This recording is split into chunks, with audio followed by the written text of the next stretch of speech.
Zimbabwe. And you're just like now permanently going. But ladies and gentlemen, boys and girls, please allow me to introduce... I can't even do it, Bantu. Oh my God! Thank you. Oh my God! Can you travel with me to do that intro wherever I go? Right? Because that was No, great. but you know what the thing is though? You're actually that much of a big deal. And for me, I look and I'm like, yo man, these guys are like really doing the things. But you know, just before you went, I think I've kind of been following your journey, right? But I wanted us to take it a little bit back. The time that you actually left Zimbabwe, because you didn't grow up in the States, yeah? Nah, I'm from here. So when did you leave Zimbabwe?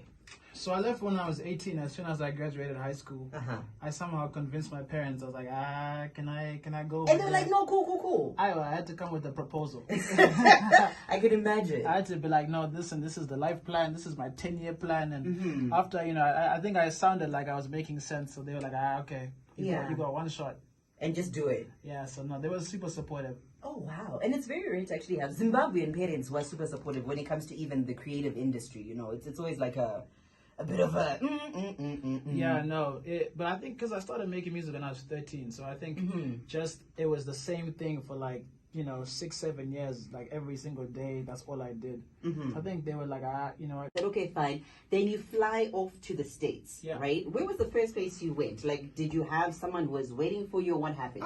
There was nobody waiting. I touched down in Orlando, and I went to university there. I did my degree in music, and then 2 years later, I moved to Los Angeles, and then I was like, all right, let's see where we start. Can you tell me something? Because I'm always wondering, Kuti, like when people are out there, do you have like a network of other Zimbabweans who are there to like help you out, maybe point you in the right direction, or you literally were just by yourself?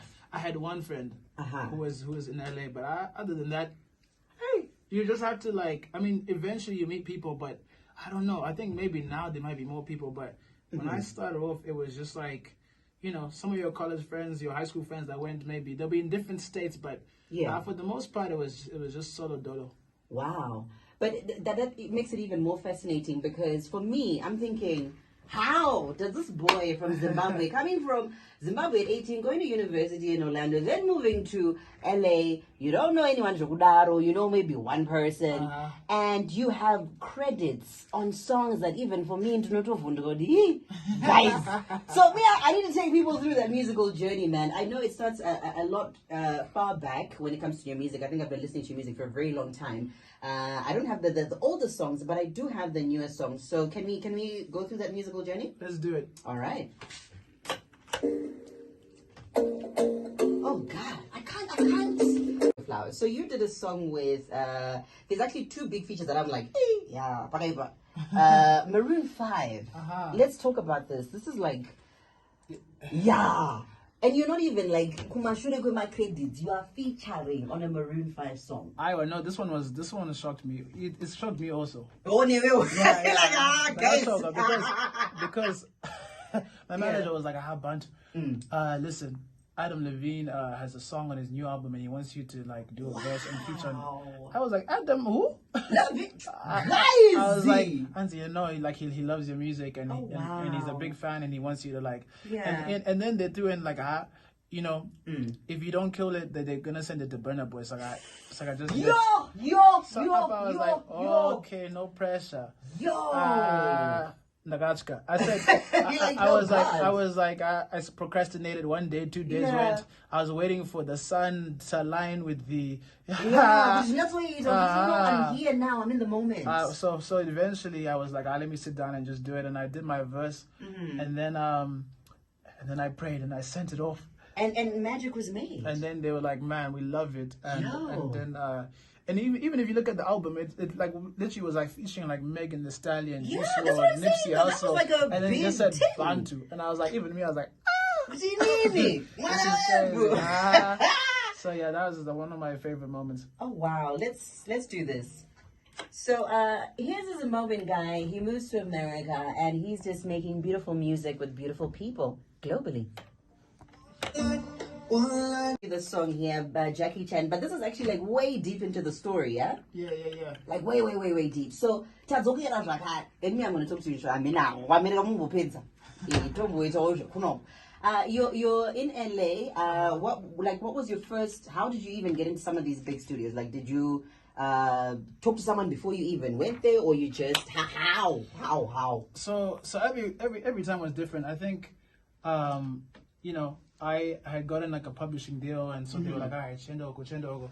And then like once you get in the rooms, it's up to you. It's like, okay, all we can do is like set it up, but now you have to walk in and actually deliver. So I had done some stuff. I did a song or two for Fifth Harmony, and then after that did well. Then the next thing they were like, all right, now I did a song for Rita Ora, and then even that, it was like Chris Brown was next door recording, and and then he heard it. Then he like was like, okay, I want to jump on the song. So that song ended up being Body on Me, and it's kind of like after that, it's like people just start like hearing about your name, and they're like, all right, we want to work with them. So then I think from there they went into like Jason Derulo song called Tiptoe, and then that did well, #2 in the UK.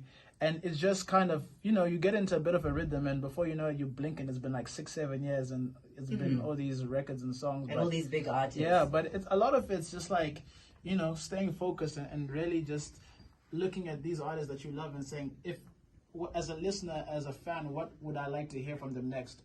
But it's also good that you mentioned that, you know, some of these spaces you'd actually make way for yourself, because sometimes people think, well, it's just going to land on your lap and that's going to be it. But, you know, you have to figure out how to network, right?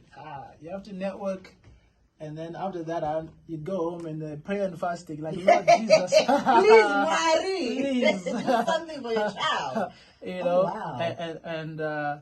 and so that was the process. But it was just always just pushing. I think I've always had like this hunger and desire to be like the best. And for me, it was like, coming from Zimbabwe, like we have to show these guys that like, and the hunger's there. We have to show them that we also, you know, we got something to offer. So. Hey man, he's got a lot to offer, and he's in studio with us. I'm really motivated by his story, and I'd love to hear from the Russians what they think about the work that he's doing. But I'm just gonna drop the other songs with the big credits, the big credits, and the list goes on and on and on and on and on and on. Mozambique, a tropical